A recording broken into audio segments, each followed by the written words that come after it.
What's good, y'all? It's the Demouchet REACT, and we're back with another video. Who we got today, C? Today we're back with another American reaction. So excited about this video. If you're new to us and we're new to you, make sure you scroll down, hit that subscribe button, and turn on the post notification bell because we're on the road to 200K. And we cannot get there without you guys, right? Join the family. Without further ado, let's get into the video. Let's get it. Yeah, maybe French. I don't know. It feels like we always say it's French, but when we listen to each other, we have a lot of similarities. French and Portuguese. I would say Portuguese for me. French is easier for me. I will say French because your pronunciation, like The pronunciation, yeah, I agree. I think if we read French, yes, it's easy. It's very similar, but listening to it, I think it's harder for non-speakers. Yeah, that makes sense. But I think we learn more French than we learn more Portuguese in general. Maybe the words are a little bit more familiar in French than in Portuguese. yeah, we don't have cartoons in Portuguese. French is like In American schools, they offer Spanish or French, so we hear it a lot. But even between those two, I think French is a bit more difficult than Spanish. Spanish has a lot of similar words and stuff like that. I haven't heard enough Portuguese to know, but I'm assuming Italian's pretty similar to Spanish as well from an English speaker standpoint. So It is. yeah. The most different thing about our language is the use of vocabulary. The slang. Yeah, the slang. But not even the slang, like, Your boss. I'm also boss. me too. Whoa. we use different words. The S and C sound. Yeah, you have difference. We are like more. Yeah, mine is like more strong. Teresa. Cereza. More like you. Thank you. So in English, we say lawyer. In Italian we say avocado. In French, we say avocat. In Portuguese, we say advogado. And in Mexico, en español, abogado. In Avocado. Spanish from Spain, we say abogado. But the French sounds like avocado. Sounds like avocado. The Italian. Avocado. Yes. Whoa. If I heard something like that, I would be thinking you're talking about the vegetable. Yeah, 100%. Because I can't imagine someone, being detained and this person screaming, I need my avocado. Right. Hey. We learned something. Huh. Okay. It's so crazy how words are just used in different ways, yet they have like the same pronunciation. Right. It's crazy. Right. And that is how I'm learning different languages a little better. By saying it the way we say it, although it means something different to them. Like I would say avocado, but I'm talking about lawyer in their language. Like I would. It sound like code almost. Exactly. From an English, standpoint, speaking as a, I thought you said the word wrong. I was like, are we on the next word? I was like, that's so different. Abogado. Abogado. I think it's And they G. all say similar, it right? similar. The huh. Yeah, she has more the H sound and you pronounce more the G. Yeah, it's avocado. Yeah. In English, it's avocado. In Italian is avocado. In French, it's avocat. In Portuguese is abacate. And Spanish from Mexico is aguacate. In Spanish from Spain is aguacate. I just thought it was so different. Spanish Similar. and English. I don't know, maybe I'm wrong. I heard mad that it's similar. very similar. Aguacate. Aguacate. Oh, maybe it's just me. No, I think hers maybe softer. You don't pronounce the G sound. Was it a G? Yeah. I didn't expect it. Yeah. Water with agua. Okay. Aguacate. Agua, but she doesn't pronounce the G. I thought they said the wrong word when I was like lawyer, and then they went right away. I'm like, what's the next word, guys? In French, it's exactly the same word. Same writing, same pronunciation. There is no difference. It's avocat. Also in Italian it's the same. Oh, How do you guys distinguish it then? Context, the avocado won't defend you in front of a court. maybe it's in LA. Someone could ask if you have an avocado. Which one? In English, we say corn. So in Italian is mais for the grains and panocchia for the whole thing. In French, it's maïs. In Portuguese, there's two ways of saying milho, or if you want to say the whole thing, espiga de milho. In Spanish from Mexico, we have different ways. You can say elote in the north. You I can know say about mazorca, the whole, or you can say maíz. In Spain, for the long one, we say mazorca or panocha. But panocha. Okay, I think we would be able to identify Mexican Spanish words easier. Maybe because of where we're located. And like we have a lot of Mexican items on our menus. So like elote, like I know, like I'm, when I'm ordering, that's what I say. Like the cream style corn. Right. I mean, you're getting somewhere when you hear these words and your mind don't go blank. Right. Because oftentimes when you hear a word that's not used in your vocabulary, your mind go completely blank and you're trying to put something to the word. And oftentimes a lot of people are wrong. But for me, it's like when I hear it, I can almost put something to it or I'm in the ballpark a little bit. So the juices are flowing. It's getting there. Right. And that is why I like going to foreign restaurants that's foreign to us. Because the more you go to those restaurants, the more you become aware of a different culture and the way that they speak and the words, you know, the meanings of the words. That's too. deep. Yep. That's deep. Maybe it has a little like dirty connotation in Italian. But the grains is mais. So here I'll say mais. Yeah, I heard that. English Everybody. is more simple. It's just Corn. There are people that do say maize. Yeah, I heard Really? maize. maybe from like Latin descent. Yeah, probably. They mix it. Spanglish. When you're like mixing Spanish and English, Spanglish. Yeah, that's what we talk all the time. We don't understand each other, we speak in Spanglish. Yeah, I think the most different way is that you use elote. Like people that has not a lot of like contact with South America will not understand elote. We don't use that word at all. Well, it's because in Mexico we use a lot of corn in general for our Facts. food. We Yeah. have the elote. You can buy it in a cart. So good. Elote is so good.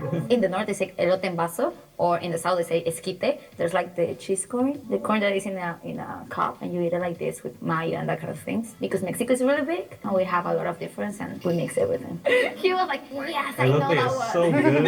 In English, it's wallet. In Italian is portafoglio. In Portfolio, French, it's yeah. porte-monnaie or portefeuille. In I knew Portuguese, this it's one. That's carteira. crazy. In Spanish from Mexico, you can say billetera or cartera. In Spanish Cartera. from Spain, you say billetera or cartera, but usually cartera is more common. Yeah, I think like the line is in France. Portfolio is not the big one. Porte means carrying, and monnaie is the coins, and feuille is for the bills, like paper. Why is But this we one more don't familiar to me? I don't really know use why. it. I think French. only like Oh. grandma. Oh, she's the French lady. Use it now. Dion Oh. said, why is this so familiar, sir? Yeah. You're Okay. from Louisiana. 100%. That's I just why. got I just got their locations confused. Right. And you know, Louisiana was so special about where we're from. It was a Spanish territory and a French territory, and we still have both of those cultures in our state. True. So that's interesting. And for the coins, it's monedero. I don't use that word ever. English, it's hot dog. In Italian is hot dog. In French, it's hot dog. So in Portuguese, we have a few ways of saying it. We can just say hot doggy, or Oh, I heard that cachorro one. quente, or dogão. Hochi doggy is so Hochi cute. doggy. One hochi doggy, please. And in Mexico, it's dogos. Then they say like Dogos. hot dogs. But we say in Mexico, we say hot dog. In Spain, we say perrito caliente. That is Way different. the translation. You can Oh, say hi. like perrito caliente. Usually people Caliente. will use like hot dog more as like young people, but old people I think perrito caliente. Yeah, we use it. Yeah, cachorro quente is also the direct translation. But in like Yeah, so without even saying the whole phrase of hot dog, I would just say caliente. Because you're hot. You're Oh. hot. You're caliente. Okay. See, I just had to take the food out and just, admire my wife Thank real quick. you. Yes, You're yes. so cute. menus and like shops, you say like hot dog, but perrito caliente will not be like wrong to say they will not look at you weird. But it though, Yeah, a hot puppy. Yeah. I guess crazy. this is a word we would all understand. Hot dogs are American. Found right? one. Okay. Maybe that's why it's like the same word everywhere else. Yeah. So in English, it's ticket. ticket. In Italian is biglietto. In French, we will use ticket, but we can also say billet. Okay, so in Portuguese, there's a few again. But we can say ticket, ingresso, bilhete. That's all what I remember right now. In Mexico, we also use ticket. In Spain, it's ticket, but with Q. Okay. But also billete and also recibo. I think we have more vocabulary than English, so that's why. They do have receipt in English too. Oh yeah, Recibo. true. Okay. In English, it's tire. In Italian is gomma. In French, it's pneu. That word, I was like, what is a tire? So there's two things that we would say. In Portuguese, we either say roda or pneu, depends on what you're talking about. In Spanish, of Mexican, sería neumático. Yeah, in Spanish from Spain, we also say neumático, but it's written with P at the beginning. So it makes it like pneumático. Now that I think of Pneumatico. it, we have more version. It's not only like gomma, rota, pneumatico. We actually have 3. We just got tired. We just got tired, Actually, bro. pneumatic Wheel. is, in French we say pneu, which is the beginning of pneumatique. Yeah, it's the same. Pneumatico. Okay, in English, it's garbage can. In Italian is cestino della spazzatura. Oh, that's a sentence. That whole sentence just Come on. It's literally can is cestino and garbage is spazzatura. Will you use it every day? No, we just like usually we say just cestino or immondizia or usually say also like spazzatura, but spazzatura would be like garbage. Like it's not like the literal translation for it. So In French, we say poubelle. I knew that. A la poubelle. in Portuguese again, we have a few different ways. Portuguese We got a lot of list. lixo Right. to talk about the actual thing, but we also have lixo when it's like the big ones on the street, you know? In Spanish and in Mexico, we say bote de basura. In Spanish, from Spain, we say cubo de basura. But basura is garbage. Basura is garbage, is the same thing. Bote de basura. Cubo de basura. I say cubo. Cubo. Yo digo bote. Bote for us is like a small container. And cubo is like bigger container. in Italian, garbage is spazzatura. In French, garbage would be like poubelle, détritus, immondice. I think we can say that, but I'm not sure. In Portuguese, we say lixo. In Spanish, from Mexico, we say basura. In Basura. Spanish from Spain, we say basura. Definitely the It's a same. horrible word to make us repeat. It's very ugly word. So in English, it's sweets. So in Italian, it will be dolci. In French, we would say friandise, but the more common word is bonbon. In Portuguese, I guess for a very general term would be doces, but we could say more specific like bonbon or bala is another one. French. In Spanish, in Mexico, we say dulces to the general things. In Spain, we say dulces and in general, but usually like the sweets, like the gummy, you say like chuche. I think that's something you don't have, right? Chucherias, for me, it's everything like fat thing. Oh, really? Okay. Oh, Yeah, that's for because- her though. Oh, for her, because I mean, well, yeah. So obviously, if there's anyone else, they probably would feel the same way if they heard someone say that. See, when it comes to the candy, that's another one that I can identify. Like when it comes to like the chocolate and like white chocolate or dark chocolate, it's on their labels. You Right. know? And I don't even think that the labels, depending on the candy, translate to English. So if you're a person who likes to eat like foreign candy or foreign snacks, you gotta understand how to identify what you're eating. Right. I mean, even to phone calls, like when you're on a hotline or something and you're trying to get some service, they always ask you too, do you want to talk in English or Spanish? I never, I was just curious to know why that's the only two they ask. In the United States. Because that's like the main languages that is spoken. In the United States, yeah. Bet. Chucherias also can be like, you buy a lot of chucherias that are like things that you don't going to use, but you just buy because they are cute. In Portuguese, doces include even cakes and includes anything that's sweet. We have douceur, but it's more like an old way of saying. Like it's the same also in Italian. When you say like dolci, it means like anything like chocolate cakes, anything that is sweet. If you want to like say something more like candies, is caramelle. And if you want to say only like for like real desserts like cakes and all the pastries and stuff, it will be dessert. So yeah, there are it's many there. ways of saying this. So in English, it's line. In Italian is riga. In French, it's ligne. In Portuguese, Linea, it's yeah. linea. In Spanish and Mexico, we say linea.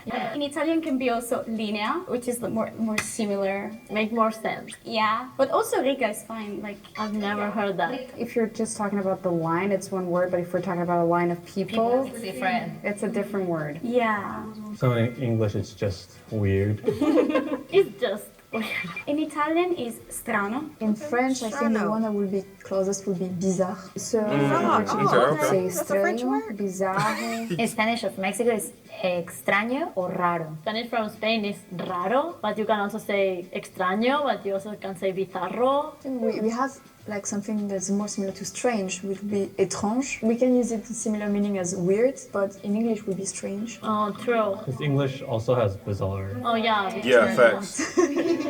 Even though in Spanish, it's un weirdo. Because it's yeah, a yeah, weird exactly, people. yeah. It's un weirdo. I think weird is like a mix of estranho and bizarro in Portuguese. I think that's what it is. Depending on the context, you are going to use different words. In English, it's weak. In Italian is debole. In French, it's faible. In Portuguese, it's fraco. In Spanish and Mexico, we say débil. In Spanish, in Spain, we say débil, but in Catalan, it's febla. Catalan, okay. Yeah. David. David. Sounds like devil. I was also thinking about that. I was like, It was interesting. yeah. We have a lot of. All right, yeah, we're words. gonna stop right. Yeah, they actually have a lot that is similar, and a lot that's just more than one way of saying it. Portuguese. Yeah. Y'all have so many different, pockets to dig in when it comes to these words. But this is interesting. It's nice to hear. Yeah. We always love listening to the different countries come together and just discuss how we're similar and different. Yep. That was cool. Facts. We hope you guys enjoyed this video with us. Be sure to subscribe. We'll see you soon. Peace.